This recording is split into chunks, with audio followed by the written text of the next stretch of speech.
Hi guys, Grand J here, and welcome to our fifth element in the Final Fantasy Opus II set preview and discussion. Today we'll be discussing the lightning element cards. So let's get started. First card on the list is Alcid, who's a 4-cost forward with 600 power. When Alcid enters the field, choose one active forward an opponent controls. You may play one lightning forward or cost 3 or less from your hand onto the field. If you do so, deal it 6,000 damage. So this card actually I saw it quite a bit of play in the sealed and draft formats in the pre-releases recently. On paper, it actually seems reasonably quite strong. So for 4, you're getting the potential to play a free cost forward as well. At 6,000 power, you're looking at basically a premium 2-cost forward. So it's basically a 2-cost forward plus a 3-cost forward. You're getting a one CP discount on playing that combo.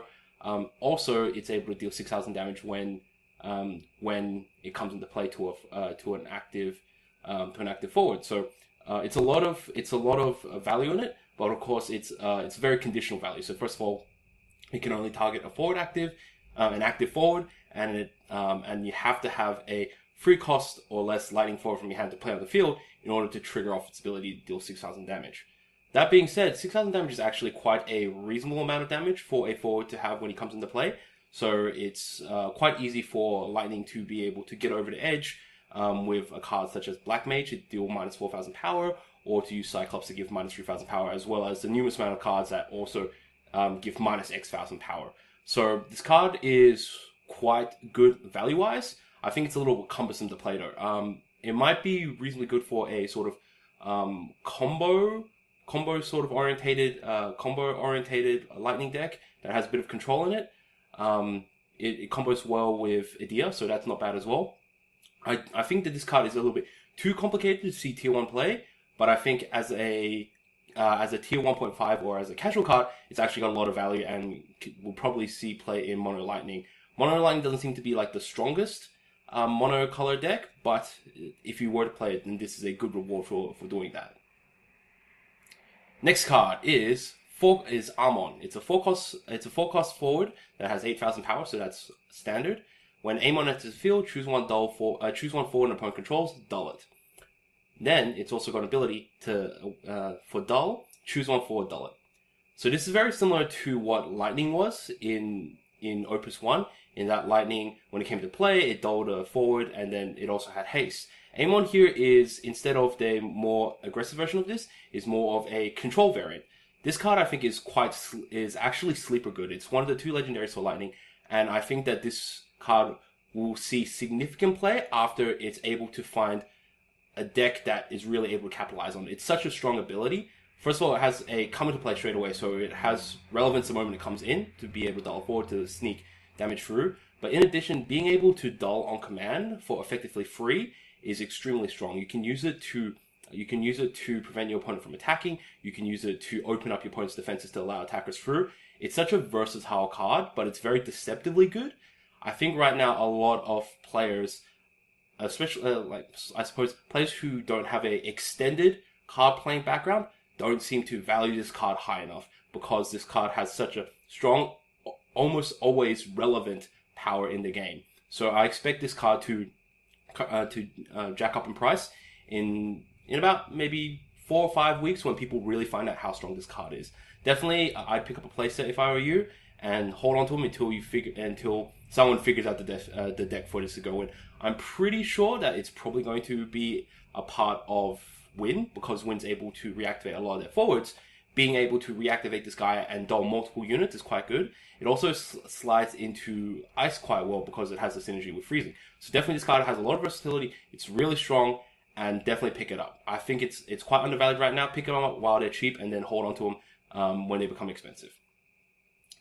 Next card is the second Lightning legendary for this set, is Idea. She's a 6-cost forward that has 6,000 power, so significantly below the curve. But when Idea comes into play, she also has an EX burst. So EX burst, when Idea enters the field, choose one forward an opponent controls with cost inferior or equal to the number of Lightning backups you control, break it. So again, this is another card that reinforces and rewards you for playing Mono Lightning. Being able to play this and destroy a 3 or 4 or 5 cost, 3 or 4 or 5 forward, 3 or 4 or 5 cost forward is quite strong, and it's a lot of value within that already. So that's equivalent to, say, an Odin. Yeah, that's equivalent to, say, an Odin, potentially able to go for 5 costs as well. Of course, you need the backups to do it. So obviously, a deck that you would play this in would probably not run Lulu, because Lulu consumes up your backups. So you really want to be able to backups quickly, and you want to be able to build backups quickly and efficiently to get the most value out of this card. In addition to this, she also has a S power. So by paying 4 and paying S, you can just choose one forward and break it. So this is a very versatile effect. Just no limitations in regards to who it can break, just by paying 4 and discarding an S. So it effectively converts additional ideas into your hand into basically an Odin type card that can destroy any forward at any time. So of course, it's strong. I don't think that this idea will see too much play, because I don't think the reward for playing her is significant enough to reward mono lightning decks. Of course, if you are running mono lightning, then yeah, this card is an instant include, but I don't think its power is enough to make it super worthy. Even if you do consider the fact that she gives Seifer her buff, I don't think that she's strong enough. I feel that there's not a lot of ways to super capitalize on it, except for treating it as a piece of removal. But lightning has a significant amount of removal, considering it's got Odins, considering it's got Seymour, considering it's got a ton of cards that are able to remove forwards. I think that this card is quite strong at removing dudes, but I think what Lightning really needs is to be able to push your advantage when you have that. And I would much rather have something, say, a Gilgamesh, be able to push that advantage when you have field control, rather than another card that just all it does is destroy units, because you have so much of that already in Lightning. I don't think it adds more to what Lightning already offers.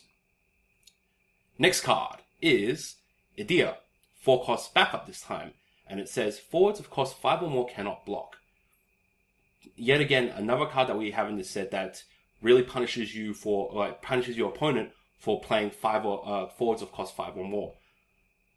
This in effect very much acts like, say what a Zidane would be, in that it allows your forwards to attack through and prevents your opponent's higher forwards to be able to block them.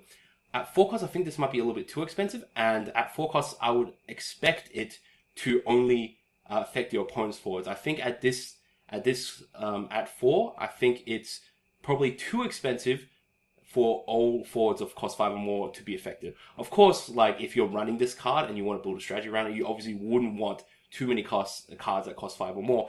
But that's a little bit difficult, considering that there's a lot of very good lightning cards that are all 5 and 6 costs, 5, 6 costs and higher, considering you've got stuff like Lobez, Xdef, Lightning, Idea now. This is a card that's going to be more relevant in other decks, I believe, than I believe it is for Lightning. Actually, potentially you might even be able to chuck it into a Cecil deck, because Cecil has the drawback of he must block, but if you put this Idea down, that Cecil is safe. He doesn't have to block, because he can't block. But then again, do you really want to play that card just to handicap your Cecil so he doesn't have to suicide block stuff? So I don't really think so. At this stage, I think it might be a tech card if the format becomes really 5+ heavy, but there's so many cards that already penalize them already. I don't think that this is one of the better solutions for it. Next card is Xdef. It's a forward of 6 costs with 8,000 power, so it comes in a little bit more expensive than you would expect. However, when Xdef enters the field, you may play 1 job mannequin of cost of 4 or less from your hand to the field. The job mannequins you control, job mannequin forwards you control, gain plus 1,000 power, and for each mannequin you control, Xdef gets plus 1,000 power. So this is the leader of the mannequin deck, in that when he comes into play, you get another 4 cost mannequin. So of course, that's plenty of value already. You're getting a base 8,000 body plus another 4 cost already for only 6. So that's pretty good already. But it also increases the power of all your mannequins by 1,000 power. So that's an additional bonus on top, and it sort of rewards you for paying that extra premium. In addition to that, it gets plus 1,000 power for each mannequin you have. So this Xdef could be very easily 10, 12, 13,000. So it's a very strong attacker that's probably not going to be able. That's probably going to run through most blockers and will be able to block pretty much anything. So it's an extremely strong card, auto-include in Mannequin, pretty much not include to any other deck because it's strictly so Mannequin focused. One thing to note though, that this card is also able to put Harlequin, the Mannequin backup, into play as well, and also counts that Harlequin the Mannequin backup as a part of his plus 1,000 power. So sometimes if you are unable to or don't want to play forward, but you rather have backup, you can play him and then put the backup Mannequin into play as well. So that's another handy little thing to know with this card. Definitely, it will see play. There'll be decks around it, and I think that the Mannequin deck will probably be tier 1.5. I don't think it's quite strong enough to be tier 1, but tier 1.5, I'm pretty sure it should be fine. You should be able to do reasonably well at your local events with it. Next card is Gertie, and this is the next card in the Moogle, the Rainbow Moogle set of cards. So it's a backup at 2. It has an ability for 2 lightning and dull, so the same as all the other Moogles. You can choose 1 active forward your opponent controls. Until the end of the turn, it loses 1,000 power for each Moogle you control. So yes, this power is quite strong in that it gives minus 6,000 power, which I believe is stronger than a lot of the other cards. So this is among the better ones amongst the Moogle groups. But at the same time, I think it suffers from the same problem that Moogles have, is that it's quite difficult to get those Moogles into play. I'm just going to bump this camera up a little bit. Okay, cool. Yep. So, I don't really think that this Moogle's going to see a lot of play. Of course, if you're running 2 colors and having 2 Moogles paired up, this actually isn't terrible when you think about it. Being able to pay free to give one of your opponent's active forwards minus 2,000, it's actually pretty decent, and it helps you in combat trades, and it's usable enough. Next card is Kane. Kane is a free drop forward, free cost forward that has 5,000 power, so it comes in quite below the curve. You're expecting 7,000 power in general with your free cost backups, but it has the ability for 1 CP and dull. Oh, so first of all, it has haste. But in addition to that, it also has ability where you can pay 1 CP and dull. Kane cannot be chosen by your opponent's summons or abilities until the beginning of your next turn. At the beginning of your next main phase, and until the end of the same turn, Kane's power will double. You can only use this power during your turn. So effectively, what this card says is you can dull it now. On your opponent's turn, it can't be targeted by your opponent's spells, summons, or abilities. And at the start of your next turn, basically, double its power.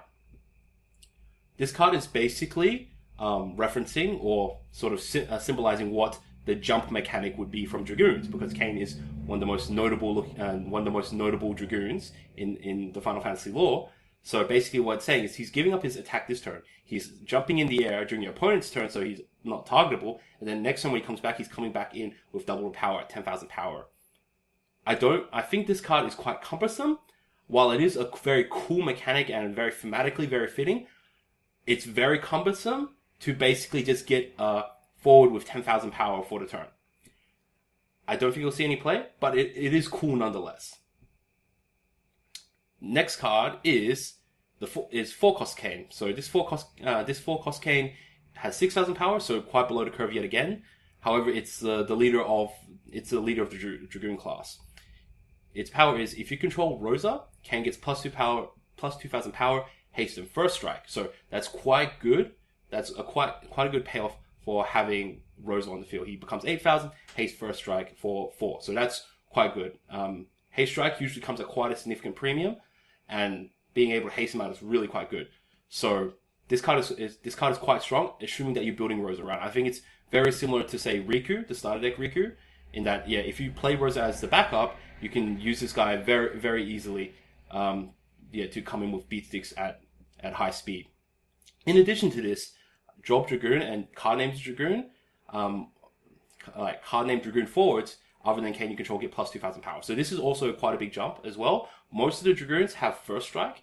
So the standard unit Dragoons, I'm pretty sure that they're free cost units for 5,000 power, and they have for 6,000 power, I believe, with first strike. So that's quite good. Bumping them up to 8,000 power is really quite strong, and they have first strike, meaning that they are able to win fights against other 8,000 power units.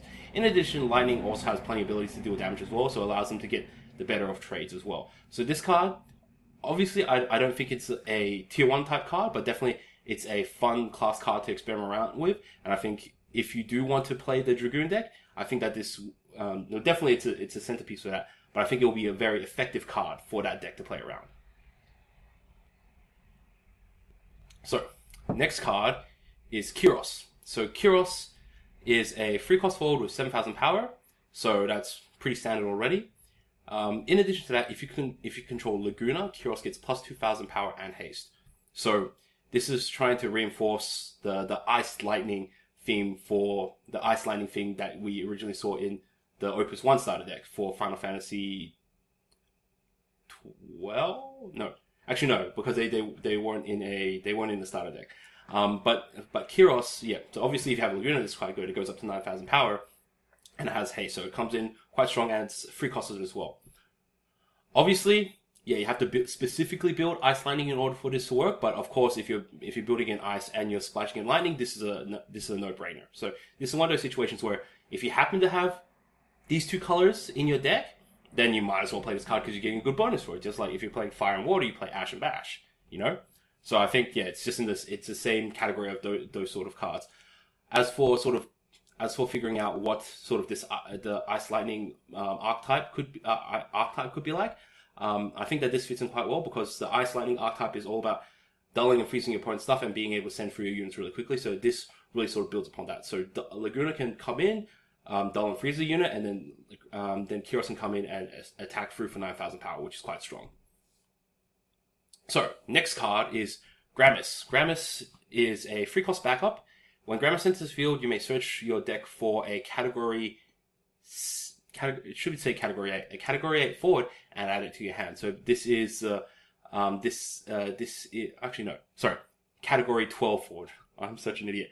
So so when Gramis enters the field, you may search your deck for a category 12 forward and add it to your hand. So this is the same game or same classification as Van and Boltier, and so it's that game. So obviously it's trying to emphasize a Lightning Wind sort of pairing, which I think is going to be the strongest pairing for Final Fantasy 12, just because of some of the upcoming cards in this set. So yeah, so it's just like your standard free cost backup that searches for forwards of that category. Of course, if you're playing that deck, it's a no-brainer. Next card is Cyclops, a free cost summon. It's got an EX burst. All forwards your opponents control lose 3,000 power until the end of turn. I think this card is fine, but I think, if anything, it's slightly below what I expect from it. So typically with free cost summons, you want a significant power from it. So when you look at most of the cards, they have a free cost summon that's quite good at dealing with one specific unit. So for example, you have Brynhilda for fire, you have Leviathan for water, you have Shiva from ice. These are all cards that cost free and they do something very specific and they do it quite well. In this case, Cyclops doesn't remove a unit. All it does is that it makes all your opponents' forwards lose 3,000 power. So in itself, it doesn't really do anything. It doesn't remove any forwards, doesn't destroy any backups. At best, I think you're going to be able to win one trade or be able to destroy one of your opponent's forwards with this card. It's going to be very cumbersome and difficult to be able to get two forwards worth of advantage from this. Because when you think about it, if your opponent's attacking with a forward and you're blocking with a guy that's similar power or slightly below the power, yes, you can play Cyclops and win that trade. But then all your opponent's other forwards also get minus 3,000 power and they just got to stop attacking for the turn. So it's very difficult for you to get more value out of the Cyclops, unless you consider the fact that you stop attacks for the turn as getting additional value. But even when attacking as well, if you are attacking through, do you really want to be sending units that are smaller than your opponent's units, running them in, all you guys dying, your opponents of forwards all receive damage, and then you use Cyclops to clear them all out? So I don't think that is an ideal situation where you're suiciding 2 or 3 guys in just so Cyclops can clear 3 guys out, because you're losing forwards as well. You would much rather just play the Cyclops, win the first trade that your opponent blocks into, and then they'll probably just let your other forwards go through. So in that regard, Cyclops' power, I think, is a little bit situational in that it's hard to capitalize on it. And if you're just playing it by itself, it doesn't do enough by itself as a summon. So I wouldn't play it very much, but I think some people will play it anyways. Next card, and this is probably the card that I actually I'm looking forward to the most out of the lightning element, and that's Black Mage. So it's a 2-cost backup. When it comes into play, choose one forward that your opponent controls. It loses 4,000 power until the end of the turn.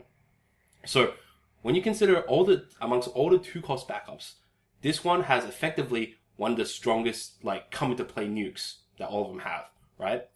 Because, yeah, for 2 costs, you're able to discard 1 card and put it in, and you're able to give a unit minus 4,000 power, which is, in most cases, effectively the same as dealing 4,000 power, dealing 4,000 damage to it. But in addition, it also makes it so that you can win trades better with it, or it makes it very difficult for them to block with it.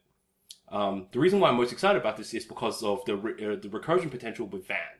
So if you are able to recur this with Van, you are constantly able to put minus 4,000 power onto your opponent's forwards, and that's a really strong effect in my opinion.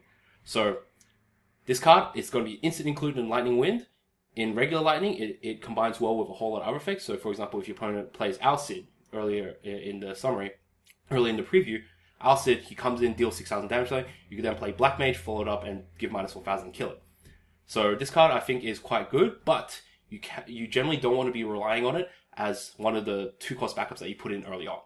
But it's quite good in that if you play it on turn 2 and turn 3, if your opponent is playing any of the number of quite good 3,000 power 1-cost units, it's able to clear them out. So I think that this card's quite good. I would run at least 2 in most Lightning decks, if not 3. It's just a good card. Next card is Golbez. So it's a forward that costs 8 and has 9,000 power. So it's significantly costed. It's probably the most expensive card in this set. Actually, I think it might be. So the caveat though is the cost to play Golbez is reduced by 2 for each Archfiend of different names in your break zone.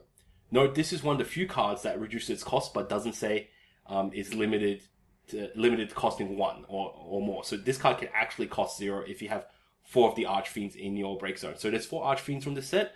So there's Water, Fire, Earth, and Wind. So if you have 1 of each one into the break zone, this Golbez comes in for free. Of course, like if you have less of them, this Golbez still costs CP to play. But the ideal situation is you play him and you have all 4 in and you can play him for free. When Golbez attacks, however, it's you select one of the free-falling effects on him and you can choose to activate one of them. So the first one is choose a forward and dull it. So that's obviously quite good. Choose all 4 to your opponent's controls, they take 3,000 damage. Another great effect. And the final one is choose 1 Archfiend from your break zone and add it to your hand. So obviously this is the centerpiece to the Archfiend deck. You want to get all these Archfiends into your break zone so you can play cheap Golbezes and either attack through your opponent's forwards or be able to spread damage to them or be able to recur Archfiends to your hand so you can play them again.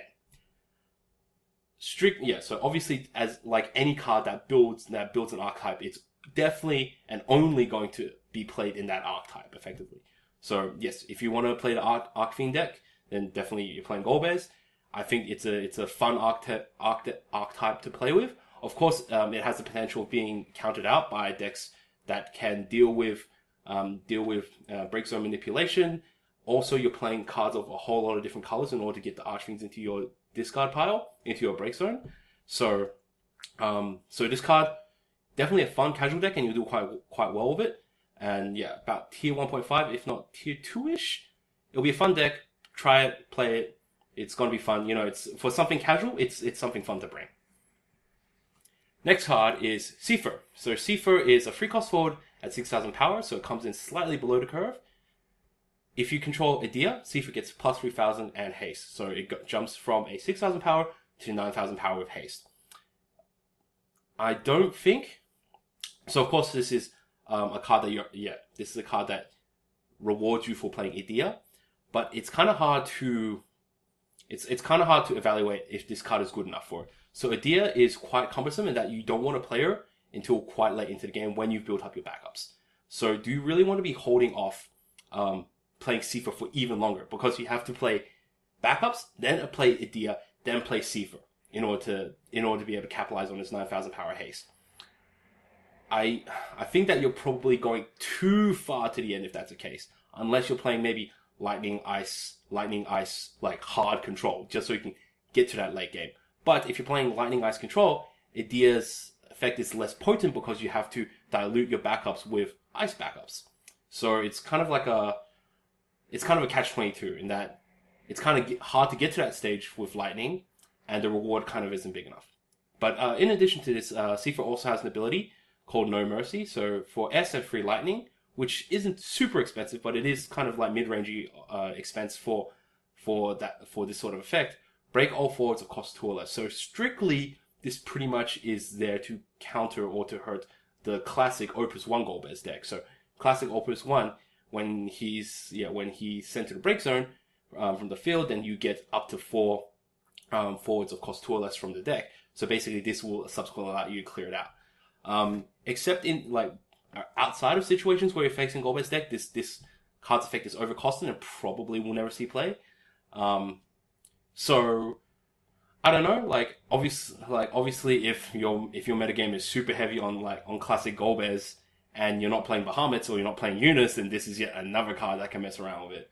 But I don't think that there are too many strategies outside of Golbez where you can get 2 or 3 2-cost forwards out with this card, you know? So I don't think that I think the S effect is not relevant enough. So, also, next card is Seifer again. So it's another 3-cost forward, this time at 5,000 power, so again, below the curve. When Seifer blocks or is blocked, choose up to 2 forwards, deal them 3,000 power.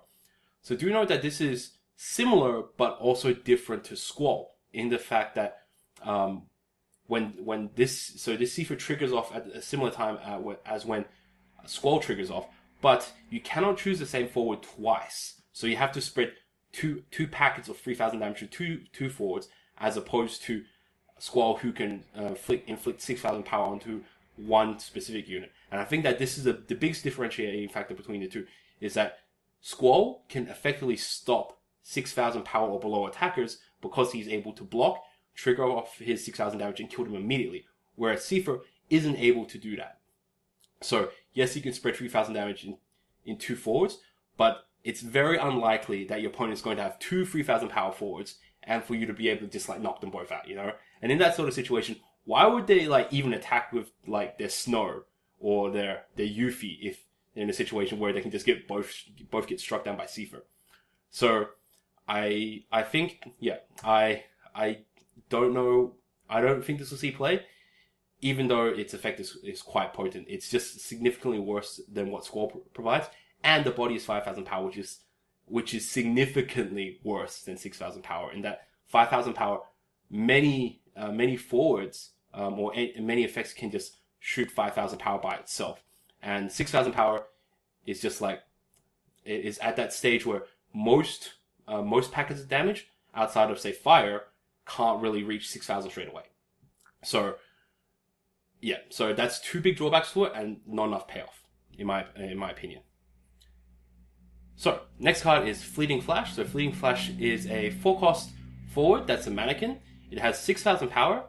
It has haste. If you control another Mannequin other than Fleeting Flash gains plus 2,000 power. So if you control another Mannequin, which is very easy to do considering there's so many Mannequins and there's a Mannequin backup, Fleeting Flash becomes 8,000 power haste. So that's good value. With haste, 8,000 power at 4 is strictly pretty good. And yeah, so it's a Mannequin, so it also has the support in terms of Harlequin or in terms of X-Def. So it seems like an easy in because X-Def and Fleeting Flash are both in the same color, and you want to have plenty of lightning to make sure you can play X-Def. Playing X-Def and getting a Fleeting Flash in, being able to attack through, and having potential support from Harlequin is quite good. So this card will definitely see play in the Mannequin deck. Next card is Drace. So Drace is a 3-cost forward at 6,000 power, so it comes in slightly below the curve. However, if you control Laza, the cost to play Drace on the field is reduced by 2. So it goes from 3 cost to 1 cost. If you control Laza, Drace gets plus 2,000 power and first strike. So that's effectively a 1-cost unit that goes up to 8,000 power and has first strike. So that's a lot of value. Amongst all the cards that have some sort of bonus while working with another particular card, this is the card with the best bonus in my opinion. Simply because his cost going from 3 to 1 is a huge jump. So even though it's a 2 CP difference, but it's a 2 CP difference on 3. So from 3 to 1 is very, very, very cheap. As opposed to if you look at a 4 cost going to a 2 cost or a 5 cost going to a 3 cost, that jump is not nearly as relevant as 3 to 1. In addition to that, he also comes 8,000 power and first strike. So that stat wise is the equivalent of a 4 drop or higher, you know? So you're getting 3 or more value just by playing this card as long as you have Laza. So of course, you want to be in a situation where you're able to protect Laza. You want to be in a situation where you can protect Laza in order to get maximum value out of this card. But if you are playing a deck that sort of that plays around him, then of course this is the instant in because he's got so much value on it. Next card is Ninja. So Ninja forward, it's a standard unit, cost 2 at 3,000 power. So this is also again quite below the curve. At 3,000 power, it's what you'd expect from at a 1 CP forward. So in this case, you pay 2 lightning, break Ninja, as well as a forward that blocks or is blocked by Ninja. So this is actually quite a effective piece of removal, and I've seen it being played in the Opus 1 goal-based deck as quite a strong piece of removal actually. So 2 lightning is very easy to do. You can just discard a lightning card from your hand or pay 2 backup, and your opponent will have to either spend a removal to remove it. At 3,000 power, it's quite easy to remove, but also it's quite a good attacker or blocker, because if your opponent's attacking, you have the potential to just block one of your opponent's bigger guys and just destroy it. So this card's quite good. I've seen it played in a couple of decks. Probably it might enter the Ninja deck. It's definitely I've seen it doing well in the goal-based deck. So this card will see play. Definitely not a powerhouse card to just be instant in every lightning deck, but in more nichier lightning decks, this is an instant in. So next card is Ninja. So the backup Ninja costs 2. It's a standard unit. It has the ability of pay 2 lightning, dull it, deal 1 forward, 2,000 damage. And the thing that really sort of was interesting about this card is that it's deal any forward 2,000 damage as opposed to a active forward. So I thought that I originally thought that this card was deal to only an active forward, because a lot of lightning cards have that sort of effect. But this card is actually quite good in that paying for you to deal 2,000 lightning is quite a cost-effective way to get a lot of your 6,000 packets or 5,000 packets of damage up to where they would be lethal. So, for example, if you played Alcid, like I was talking earlier, he comes in, deals 6,000 damage or something. This Ninja very easily can just put that damage over the edge and take units out. In addition, because the lightning has a lot of first strikers, sometimes all you need to do is just deal that 2,000 damage in order for your first strike forward to be able to first strike them out. So this card's quite good, and it doesn't seem like there's a lot of great 2-cost lightning forwards. So you have Red Mage to give haste, and you have Maki to give first strike. But this card is, I think this card is towards the top of the 2-cost lightning backups, and this will definitely see play. Next card is Fusoya. So Fusoya is a free cost backup. When it enters a play, choose 1 forward that opponent controls, deal it 5,000 damage. So not too amazing or special by itself, but it has a second effect. When Fusoya is put from the field into the break zone, choose one forward from your break zone, add it to your hand. And this is obviously a very strong card to combo with Lulu. So comes in and deals 5,000 damage. So this can combine with any of the other numerous ways of dealing damage that lightning has to kill a forward, or to be able to kill a forward that won combat earlier this turn. So that's already reasonable value enough. In addition to this, if you're able to break it, you get a forward. So there's not a lot of ways for different colors to grab forwards back from their break zone back to your hand. Sage has typically been used, but this can act as in a similar way to what Sage provides, and it seems to just combine perfectly with Lulu. So if anyone is playing a Lulu deck, this is an instant include. It comes in, deals 5,000 damage. You can use Lulu's standard effect to just blow up one of your backups, deal another 5,000. So that's basically your ability to destroy any forward straight away, and you get a forward added to your hand. So this card's quite good value in that way. I don't think you'll see, obviously you would only play it in a deck where you can capitalize on it, and there's not too many ways where you can really destroy your backups at the moment. So Lulu's currently one of them, Delete is another way. So basically, you're looking at Lightning or Earth in order to really take advantage of this card. It won't see play anywhere else, but in decks that it does see play, it's quite good value. So, next card is Adremelech the Wrath. Adremelech the Wrath. So it's a free cost summon. That's an EX burst. Choose 1 active forward, deal it 7,000 damage. So it's basically Brynhildr minus, in that Brynhildr can deal 7,000 damage at free cost and has EX burst, but it can deal it to anything. Whereas this card must deal it to an active forward. So I suppose it's basically showing off that Fire is, of course, better at dealing damage than Lightning is, but Lightning isn't too far behind it. In that regard, it's a solid piece of removal, but being only able to target active forwards can have its drawbacks, in that If you flip it as an EX break, it does significantly reduce the targets that you can hit, typically because whoever attacked you, you cannot kill them, you cannot hit them with this summon if they EX broke it off, if they EX broke it with their damage, unless that forward is a brave forward. So yeah, that's a big limiting factor about it. In addition, you can activate it on one of your opponent's active forwards, but if that active forward has a dull ability, then they can just dull it in response and then avoid the damage. So it's, even though on paper it might not seem like a significant step down from Beholder, it's quite a step down. And Lightning has quite a lot of good ways to deal damage already, so I'd be reluctant to play this card. Typically, I would probably want to go 1 CP higher and just play Odin instead, because it's much more reliable and you're able to hit 4 CP forwards, whereas typically 7,000 power does not allow you to take out 4 CP forwards. Even though it does have an EX burst, it's an EX burst that isn't as effective as you would like it. Next card is Arbor's Simulacrum. It's a free cost lightning forward at 7,000 power. So it comes in at the curve at 7,000 power and at free cost. Any card of cost 2 or less put into the damage zone from Arbor's Simulacrum cannot use its EX burst. So it's basically the Mannequin version of X-Def, classic X-Def. So just like how X-Def didn't see play, I don't think that this card will really see play unless you're just trying to jam as many lightning mannequins into your deck as possible, because effectively this effect just barely even triggers off, because it's very difficult to build a strategy where like you're just avoiding your opponent's EX bursts, where you're just trying to avoid your opponent's EX burst. And this card, it only prevents EX bursts of 2 or less. But those aren't really the EX bursts that you should be afraid of. You should be afraid of the EX bursts that are like 3, 4, 5 onwards. Because if they Alexander your X-Def, you'll be sad. If they Brynhilda your guys, you'll be sad. If they Leviathan or Shiva your guys, you'll be sad. If they Laguna your guys, you'll be sad. This card prevents EX bursts, but he only prevents EX bursts from the card effects that aren't as impactful as the EX bursts that you don't want to see, right? So if regular X-Def didn't see play, I don't think this will see play either.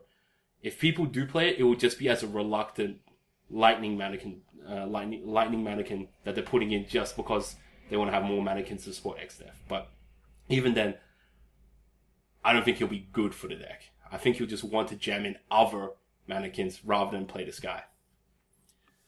Next card is Reeve. So Reeve is a 2-cost backup. So Reeve cannot be chosen by your opponent's summons or abilities, which is, whatever, like, it doesn't have any abilities besides from its S ability. So its S ability is Dull It. So you have to discard a Reeve, and Dull It. Search for a card named Catsif and add it to your hand. This card won't see play, so if you are, I don't think that you really want to be, so yes, you can search for Catsifs, but do you really want to put a 2-cost forward that has no ability except for discarding additional copies of itself just to get Catsifs? Of course, like Catsif, the 1-cost, the 1-cost forward is quite good, but I think that this card is supporting a support card, and it's not even a very good support for that support card, so it won't see play. I feel bad at anyone that opens up these. So, next and final card for the set is Dragoon. So Dragoon is a standard unit at 5,000 power for 2 CP, so it's coming in as average. It has 1 lightning. Dragoon gates first strike until the end of the turn. So, it's a Valley Dragoon, and I think if you're playing a class leader that's giving buffs to your guys, playing the value versions of that class, like playing like a 2-cost Dragoon and bumping it up by 2,000 is quite good. If you compare it to say, a 3-cost or a 4-cost card of that same class, giving plus 2,000 from that is comparatively less of a jump as giving plus 2,000 to a 2-cost unit. So a 2-cost unit that goes from 5,000 to 7,000 power is actually quite good, and it's got the ability to get first strike. So I don't think on its own it's good enough to see play, but if you're running it in the Kane Dragoon deck, then it will see play, just because it's able to go up to 7,000 power, which is quite a relevant number. It's 2 costs, so it's quite cheap to put into play. And its ability is quite easy to activate to give it first strike and be able to combat units of that power, which is quite good. So yeah, that is our set preview and discussion for the fifth element for Lightning for Opus 2. I hope you guys enjoyed it. Please feel free to leave your feedback, your comments of ways that we can improve or things that you are looking for. And yeah, I'll work on it and I'll put that sort of content out to you. In addition to this, I've got all the elements. I've got all of Opus 2 divided up into the elements, and there should be a playlist for it. To this way. This way, there's a link there. So click on it, and there's a full playlist of all the different elements and our discussion and preview on it. So yeah, click on that if you want to see the full playlist, and tune in a little bit later as we do the final element, water, and we'll chuck in the light and dark cards into the water element. So yeah, thanks a lot guys for watching. Hope you guys enjoyed it, and I'll catch you later. Grand J out.